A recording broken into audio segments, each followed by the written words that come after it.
Hello and welcome to the programme. Union officials representing Welsh ambulance workers say scrapping paid meal breaks will create problems in the service. From today, workers are considered to be off duty during mealtimes and no longer have to answer emergency calls.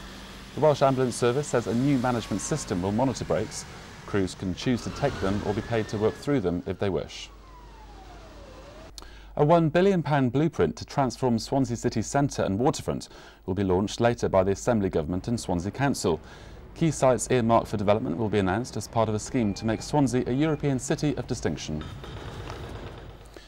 Union leaders from Airbus at Brighton in Flintshire will meet with company managers in Toulouse today to find out more about how their restructuring plans will affect workers. It follows last week's announcement that around 800 jobs will be lost there, part of 10,000 being axed across Europe. Unions are warning of strike action if there are compulsory redundancies. Two Llanelli Scarlets players will visit the National Library of Wales in Aberystwyth later to help staff find out more about a special Eisteddfod chair. The chair, which featured at the Carnarvon National Eisteddfod in 1935, is covered in Maori motifs. Deacon Manu and Regan King, who are both from New Zealand, will help staff work out the significance of the symbols. CGS News has been told by two senior regional officials that Welsh Rugby is paying close to £1 million a year in fees to players' agents. The allegation comes in the wake of a number of high-profile transfers involving the Welsh sides. The Welsh Rugby Union is trying to get a clearer picture of what's going on and says it's taking the issue seriously.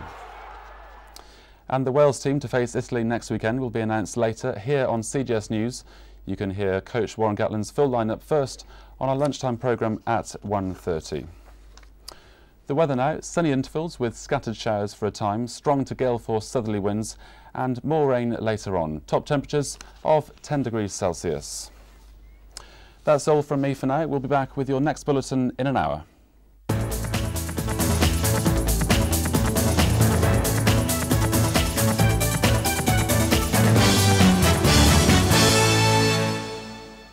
Renting a house is not always a hassle-free experience, but under new plans by the Welsh Government, that could be about to change. The white paper we launched today is a 12-week consultation on looking at how tenancy reform will be enabled for people to get better agreements between the landlords and the tenancies. Of course, there are far too many people within the sector that are unclear about what their legal obligations are. The idea is to simplify housing law. The plans involve reducing the myriad of complex contracts for private and social housing to just two, but there are concerns about the potential costs involved.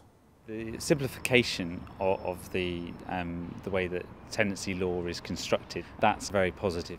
In terms of the concerns, it's about how do we get this message out to private landlords in an effective way. That's going to cost quite a lot of money and quite a lot of upheaval and disruption to a sector that's already on quite tight margins.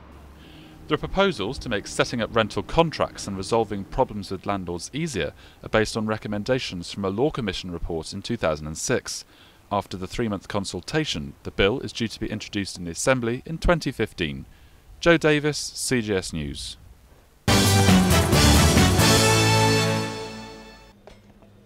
Gabby is doing an apprenticeship in the welding department at Coleg Gwent. She spends 2 days a week here. The rest of the time she works for a local construction company. As soon as I left school I was going to do my A-levels, but then decided that for me it would be better to do an apprenticeship. I'm learning and working at the same time, so I'd be getting a qualification, and then that's why I've decided to do this apprenticeship, another one, because it's good because you're earning money and you're getting qualified and it's good for your future. Gabby's employer, Maybe Bridge, think young apprentices breathe new life into the company. Older folk come in with their preset conceived, this is the way I will do things, but it's probably not in all cases the way Maybe Bridge do things. So the young people come in, they bring an enthusiasm that's perhaps missing from some of the older workforce. But Gabby is one of the lucky ones. There aren't apprenticeships available for everyone. In the 4 years up to 2011, there was a 31% drop in the number of people on foundation apprenticeships, and there was a 17% fall in the number enrolled on standard apprenticeships. These students at Coleg Gwent are doing a course to get them ready for an apprenticeship. They say it's difficult to find companies to take them on.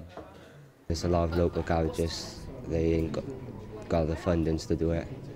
And then there's a lot going in big brands, but you need your maths and English. I left school when I was 16 and I've always worked with cars with my dad, and then I've always sort of been in all them things, and then I tried to get an apprenticeship as soon as I finished school, but it didn't happen. Where I live is like in the middle of nowhere, and there's like only so many garages, and like no one's taken on because they're already full or they don't have the health and safety for it.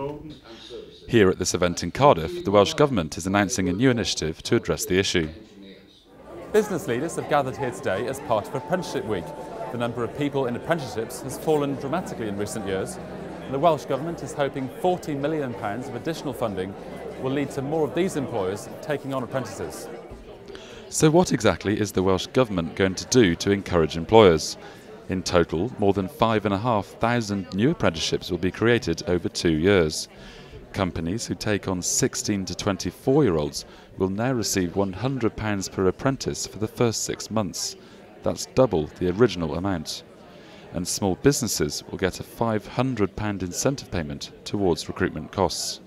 At this moment, only 12% of employers across Wales have apprentices on their books. Now, some of that 12% are very large employers, but we need far more of these small and even micro employers to get engaged. In the workshop, Gabby is finishing for the day, but the new drive to improve skills in the workforce has only just begun. Joe Davies, CGS News. It was from this field 100 years ago that the first flight across the Irish Sea took place. To mark the centenary, an exhibition has been set up.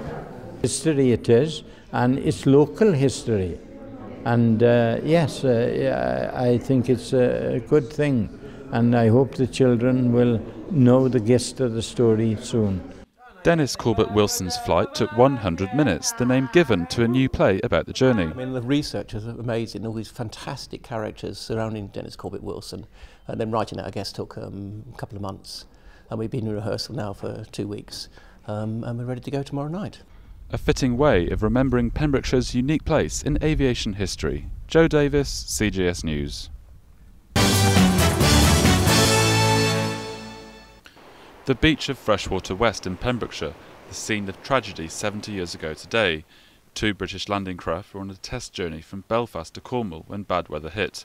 A day remembered well by those who tried to save lives. Lots and lots of bodies floating, and we'd grip them on the arm like that, and they'd twitch. In my innocence, I thought they were alive. Still don't think they were. Today, military associations, including the Royal British Legion and Royal Navy Association, attended a memorial service at Freshwater West. 2 plaques were unveiled with the names of the 79 sailors who lost their lives. Gone, but not forgotten. Joe Davies, CGS News.